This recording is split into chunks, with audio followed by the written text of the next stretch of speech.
This Saturday, we have 3 interesting webinars for you. Morning 10 a.m., we have Mid and Small Cap Mutual Funds Navigating Underperformance and Value Traps by Akash. At 10 a.m., we also have another webinar, Precious Metals Time to Shine or Lacking Lustre by Samyuktha. At 11 a.m., we have Insurance Impact of GST in Health and Term Insurance, Right Time to Take Insurance by Abiraami. What are you waiting for?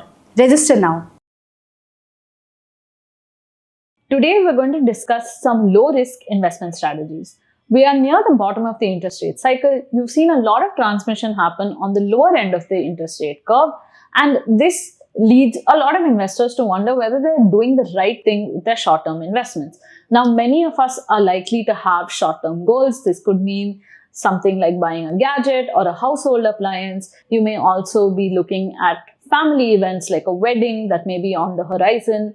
You may even have other short-term goals like traveling on a vacation or a fee payment that needs to be made in the next 6 or 12 months. So while all of these things exist, many of us don't really know how to invest in this scenario, especially when returns are low. So we're going to look at 5 different investment strategies and see in what context they're suitable and how you can make the best out of low-risk short-term investments. So the first and obvious investment that we're going to look at is your savings bank account.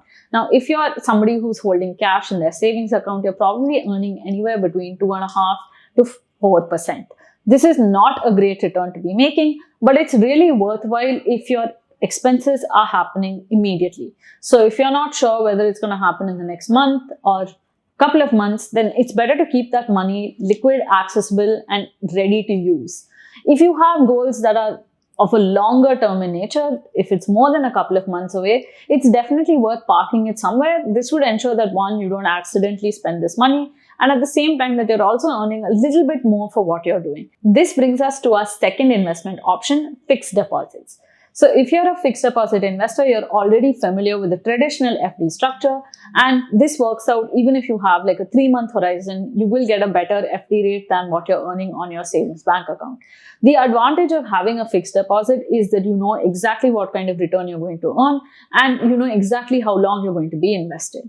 Now, these FDs may or may not align with our actual liquidity needs, which is why it's better to have some level of flexibility. So as an investor, you could consider opting for a sweep FD. This combines the benefits of your savings bank account as well as the benefits of a fixed deposit. So a sweep FD allows you to have some liquidity available in your bank account, and the rest is parked into an FD which can be easily broken to fund needs as and when they arise. This brings us to our third option, which is money market funds. If you're a money market fund investor, you're ideally looking at funds which have a duration less than 1 year, and they invest typically in securities that mature within a year. Now, money market fund gives you the added advantage of being liquid and easy to access, with money hitting your bank account within 1 working day. The disadvantage when compared to an FD is that you don't have fixed returns. Returns are variable.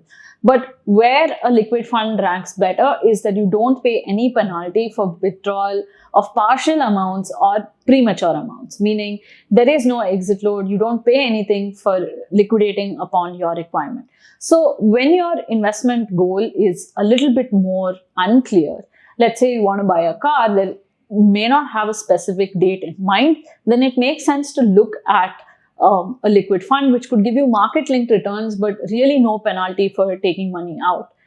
If your horizon is a lot more fixed in nature, let's say you have a fee payment to make for your child's school fees, then you know that's going to happen on a specific date and you know exactly what that horizon is going to be. So perhaps an FD with that maturity duration might work out better for you. So let's quickly study our fourth option, which is arbitrage funds.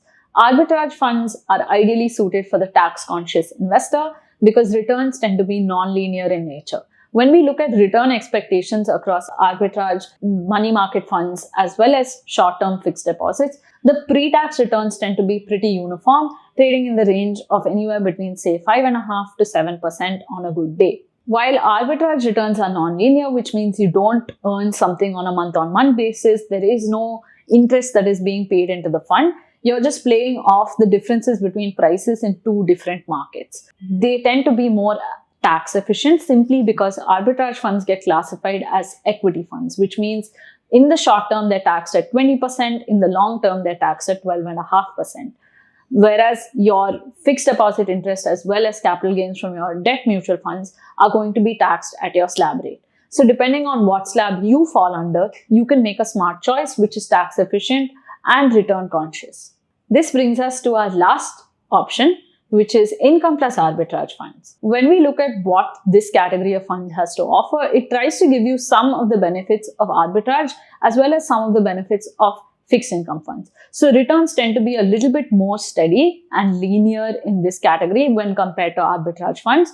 It also is more tax efficient than a debt fund because after 2 years, you get 12.5% capital gains treatment versus a debt fund which would still tax you at your slab rate. At the end of the day, it still follows a fund of fund structure, which means it can be a more expensive category for an investor to participate in. If your horizon is less than 2 years, then you anyway get that debt treatment. So it might work only in specific cases for specific purposes. We hope you enjoyed exploring these safe investment strategies with us. Do you have a smarter and safer way to invest in the short term? Then let us know in the comments below.